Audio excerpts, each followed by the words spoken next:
नागपुरात नद्यांच्या स्वच्छतेच्या कामाला सुरुवात झाली आहे। आता नद्यांशी संबंधित कोणतीही कामं राहिल्यास ती प्रभावी होतील असा दावा मनपाने केला आहे। दरम्यान नद्यांच्या काठी संरक्षण भिंत तयार करण्यासाठी नागपूर मनपाने राज्य सरकारकडे 800 कोटींहून अधिक रुपयांच्या निधीची मागणी केली आहे। यासाठीचा प्रस्ताव देखील राज्य सरकारकडे पाठवण्यात आला आहे। 23 सप्टेंबर रोजी नागपुरात आलेल्या पुरामुळे सरकारी मालमत्तांचं मोठं नुकसान झालं होतं। या नुकसानीची भरपाई करण्यासाठी नागपूर महानगरपालिकेने राज्य सरकारकडे 2 प्रस्ताव पाठवले आहेत। या प्रस्तावांपैकी एका प्रस्तावात नद्यांच्या संरक्षक भिंती बांधणे आणि इतर महत्त्वाच्या कामांसाठी 838 कोटी रुपयांचा प्रस्ताव पाठवण्यात आला आहे।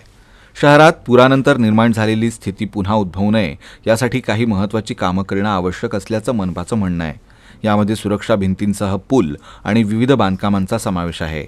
ही परिस्थिती जर भविष्यात निर्माण झाली तर काही नुकसान होऊ नये याच्या अनुषंगाने मिटिगेशन मेजर्ससाठी म्हणजे जे अस्तित्वात नाला वॉल्स आहेत त्याला चांगल्या रीतीने आपण स्ट्रेंथन करणार आहोत। या अनुषंगाने अबाउट 838 कोटीचा प्रस्ताव आपण शासनाकडे पाठवला आहे। या 838 कोटी रुपयांच्या प्रस्तावाव्यतिरिक्त मनपानं पुरानंतर झालेल्या नुकसानीच्या तात्काळ दुरुस्तीसाठी 234 कोटी रुपयांचा प्रस्ताव देखील राज्य सरकारकडे पाठवला होता। त्यापैकी 8 कोटी रुपये मनपाला प्राप्त झाले आहेत। उर्वरित निधी लवकरच मिळेल अशी अपेक्षा आहे। बहुतांश लोकांच्या घरी पाणी शिरलं आणि नुकसान झाली आहे।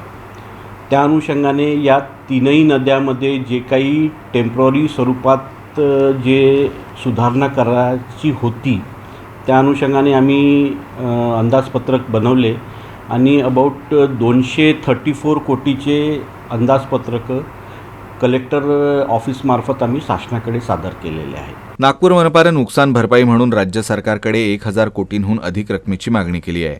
विशेष म्हणजे नागपूरला 100 कोटी देण्यासाठी नागपूर अधिवेशनातच पुरवणी मागण्यांमध्ये समावेश करण्यात आला होता। हा निधी तर भेटणारच आहे। शासनाकडून मिळालेला निधी मनपा पूर टाळण्यासाठीच्या ठोस उपाययोजनांसाठी वापरणार असल्याचा दावा केला जातोय।